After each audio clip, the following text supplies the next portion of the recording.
费家的新闻当初轰轰烈烈，马兰也是有所了解的。当他第一次在电视上看到费可欣以费家家主的身份临危受命出来解决一家的巨大危机时，他就在心里发生过这样的感慨：同样是女人，有的人20多岁就能够掌管价值万亿美金的超级金融帝国，可是老娘活了50年，银行账户里竟然连50万都没有，实在是老天瞎了眼。正因为对费可欣记忆犹新，马兰见到费可欣真人的时候才激动得无以复加。不过马兰不知道的是，眼前这位费可欣其实就是当初在金陵送给萧长坤劳斯莱斯库里南的詹斐儿。此时费可欣也很是客气地对马兰说道：“阿姨您好。”马兰激动不已地说道：“费小姐，您跟我女婿认识？”费可欣笑道：“当然认识了，叶大师在风水上帮了我不少忙，对我有恩。”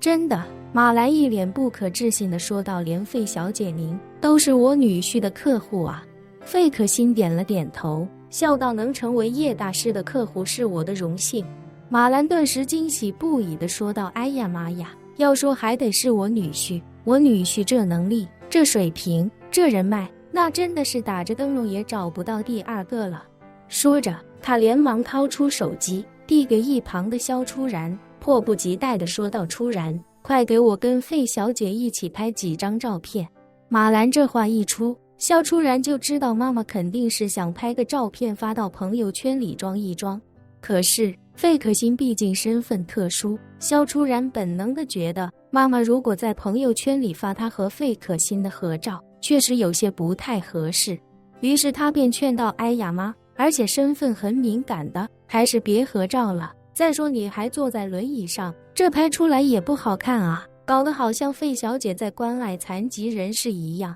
马兰一听这话，连忙说道：“不要紧，你赶紧把我扶起来，我一条腿也能勉强站一会儿。”费可欣笑着说道：“阿姨，您别折腾了，要不我半蹲着跟您合一张吧？”“好好好！”马兰激动不已，连忙将手机递向萧初然，迫不及待地说道：“初然，你赶紧拍，你也蹲下拍。”萧初然没有接妈妈递过来的手机，语气严肃地说道：“妈，费小姐现在也算是公众人物，你就听我一次，别拍了。”马兰见女儿的态度强硬又坚持，便知道女儿肯定已经看穿了自己的小心思，无奈之下，他也只能悻悻说道：“没事没事，不拍就不拍了，不要紧。”叶晨见马兰虽然嘴上放弃了，但是表情还是有些悻悻，于是便笑着说道：“妈，其实在机场合影也没什么意思，在这拍了照，就算是你的那些朋友们看到照片也会觉得你是在机场偶然碰到了费小姐，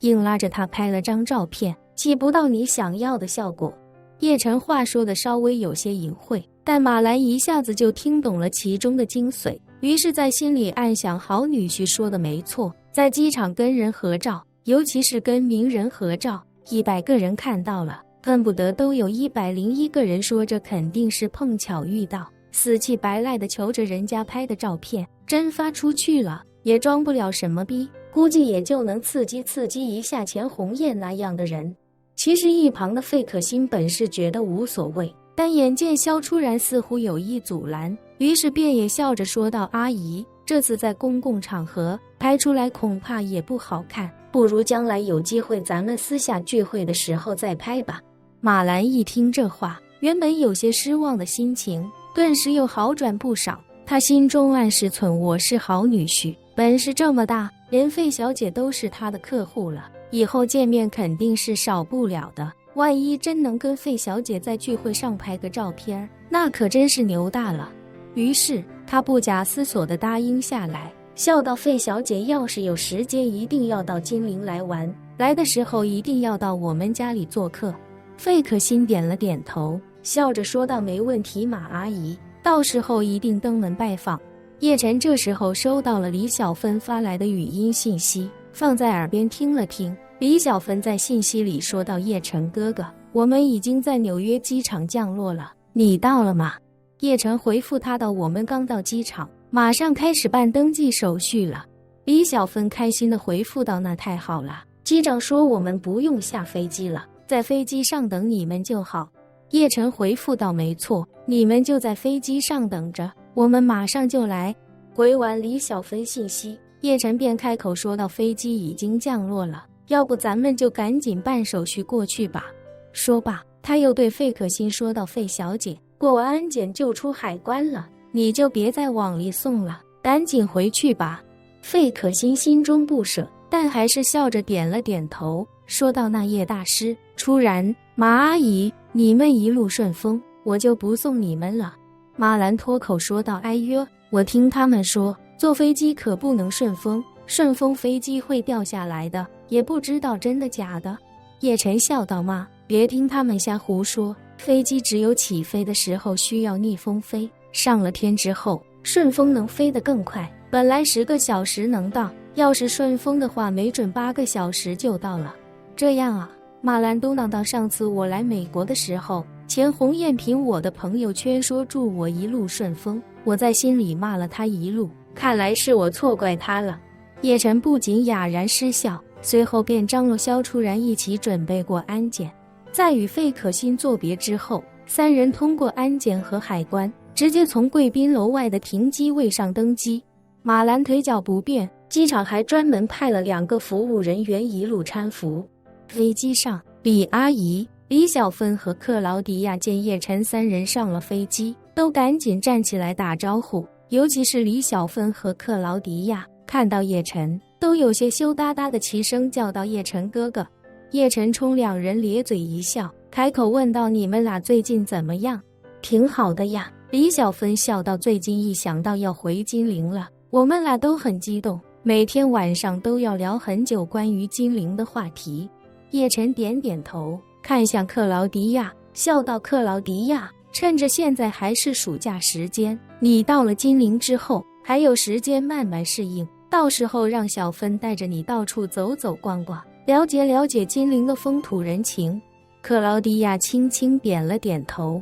认真道：好的，叶晨哥哥，谢谢叶晨哥哥。一旁的李小芬笑着说道：叶晨哥哥，你可别忘了，人家克劳迪亚的妈妈就是从金陵出来的，说起来金陵是克劳迪亚的姥姥家呢。叶晨笑道：还真是，那在金陵还有亲戚吗？没有了。克劳迪亚摇了摇头，道：外公外婆都去世了，有个舅舅人也在国外，而且一直也没有多少联系，所以今年基本上就没什么亲戚了，有的也都是那些没怎么见过面，甚至连名字都叫不出来的远房亲戚。叶晨笑道：没事，有李阿姨、小芬还有我们都是你的亲人。克劳迪亚心中感动，重重点了点头。叶晨这时候便对李阿姨介绍道：对了，李阿姨，跟您介绍一下我的岳母。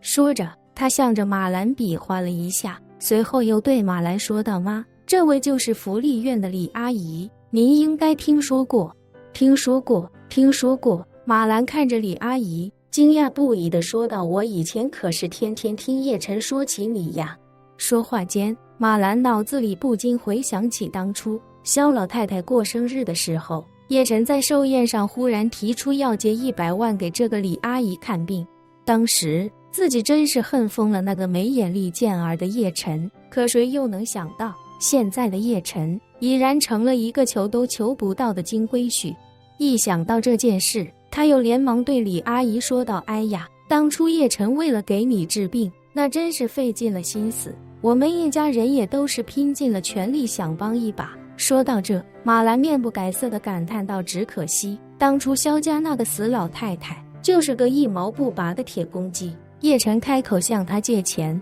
他非但1分钱没借给叶晨，还在寿宴上当众把叶晨骂得狗血淋头，实在是过分至极。李阿姨连忙感谢道：您真是有心了，谢谢您。马兰笑呵呵地摆手说道：嗨，客气什么，我好女婿可是一直念叨你，我们自然也想出一份力。说着，他一脸关切地问道：对了，你的病都好了吧？好了，李阿姨点头说道：当初去燕京做了手术，已经痊愈了。那就好。马兰一脸欣慰地说道：以后可一定要注意保重身体，我女婿认识一位很有名的神医，好像叫施什么来着？哦对了，施天齐，回头让他带你去好好看看。李阿姨微微一笑，点头感谢道：“谢谢您，您有心了。”叶晨听马兰如此说，心中也不禁感慨良多。首先自然是感慨自己这个丈母娘说谎话的功夫，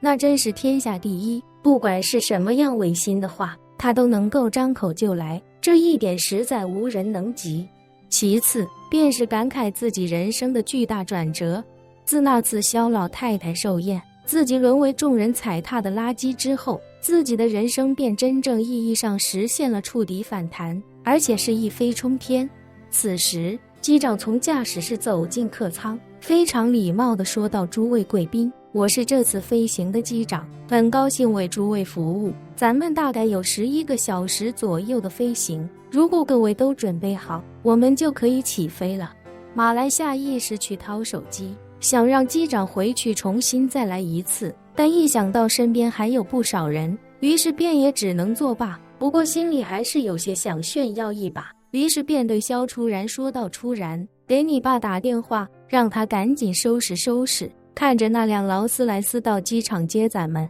萧初然无奈说道：“妈，你没听人家机长刚才说吗？我们要飞10多个小时呢。”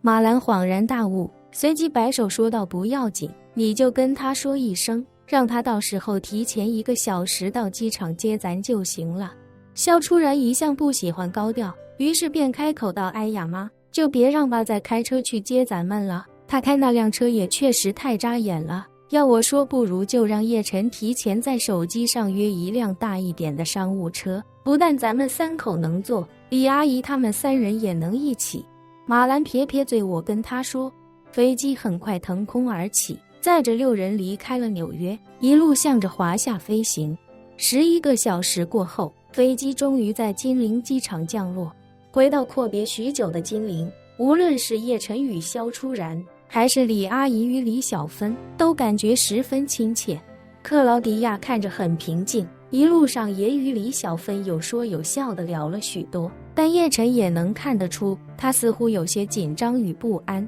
叶晨很理解这个小姑娘的感受，毕竟她不过10几岁的年纪，人生就已经经历了太多的苦难，现在又要背井离乡来到1万多公里外的城市开启新的人生，紧张与忐忑甚至迷茫与不安都是可以理解的。不过叶晨并没有出言劝她，因为叶晨知道克罗地亚的性格，这个女孩虽然年纪不大，但是心智已经非常成熟，相信她一定能够很快地调整过来。此时的金陵已经是晚上9点钟，叶晨已经提前安排了陈泽接，让他来把李阿姨他们接去已经置办好的别墅。因为有萧初然和马兰，陈泽接不便出现，于是便安排了一辆豪华改装的丰田考斯特过来接机。之所以安排这么大的客车，主要是因为考虑到李阿姨他们3人都是从国外回来定居，随飞机带来的行李肯定很多，这样的车